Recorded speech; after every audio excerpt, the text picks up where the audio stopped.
Welcome to mission APSC AG YouTube channel. আজি আপোনালোকৰ কাৰণে লৈ আহিছোঁ এটা জব আপডেট। এই আপডেটটো আহিছে নেশ্যনেল ইনষ্টিটিউট অফ হাইড্ৰলজিৰ ফালৰ পৰা, বিশেষকৈ নেশ্যনেল ইনষ্টিটিউট অফ হাইড্ৰলজিৰ যিটো নৰ্থ ইষ্টাৰ্ণ ৰিজনেল চেণ্টাৰ আছে, যিটো গুৱাহাটীত আছে, তেওঁলোকে ৱাক ইন ইণ্টাৰভিউ কণ্ডাক্ট কৰিবলৈ লৈছে। বিশেষকৈ ৰিচোৰ্চ পাৰ্চন হিচাপে দুটা পোষ্ট তেওঁলোকে উলিয়াইছে।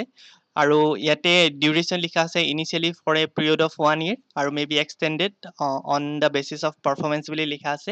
ইয়াতে যদি জুনিয়ৰ ৰিচাৰ্চ পাৰ্চনৰ কোৱালিফিকেশ্যন বিচাৰে, চ' তেতিয়াহ'লে আপোনালোকে দেখা পাব M Tech in civil engineering, অৰ্থাৎ যিসকলে চিভিল ইঞ্জিনিয়াৰিঙত এম টেক কৰিছে, বা ৱাটাৰ ৰিচোৰ্চ বা হাইড্ৰলজিত এম টেক কৰিছে, বা এগ্ৰিকালচাৰ ইঞ্জিনিয়াৰিং বা soil and water conservation engineering বা ইৰিগেশ্যন বা ৰিম'ট চেন্সিং বা এনভাইৰমেণ্টেল ছায়েন্সত যদি বা এম টেক কৰিছে, তেওঁলোকৰ কাৰণে বিশেষকৈ এই পষ্টটো উলিয়াইছে। ঠিক একেধৰণে ৰিচাৰ্চ পাৰ্চন জুনিয়ৰ, চ' তাতো এটা পষ্টে ওলাইছে।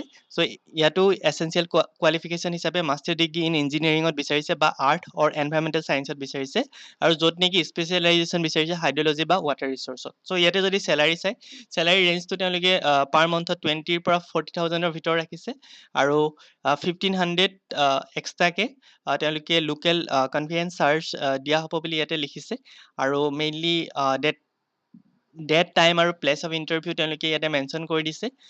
9 জুলাই 2024 তেওঁলোকে ইণ্টাৰভিউ কৰিব, আৰু ক'ত কণ্ডাক্ট কৰিব ইয়াতে লিখা আছে north eastern regional centre NIH, আৰু GS ৰোডৰ দিছপুৰ গুৱাহাটীত আছে। চ' এই এড্ৰেছটোত আপোনালোকে গৈ পেলাই মেইনলি নিজৰ ইণ্টাৰভিউসমূহ দিব পাৰে। চ' ইয়াতে গোটেইখিনি ডিটেইলছ লিখা আছে, কেনেধৰণে আপোনালোকে ৱাক ইন ইণ্টাৰভিউত এপিয়াৰ কৰিব।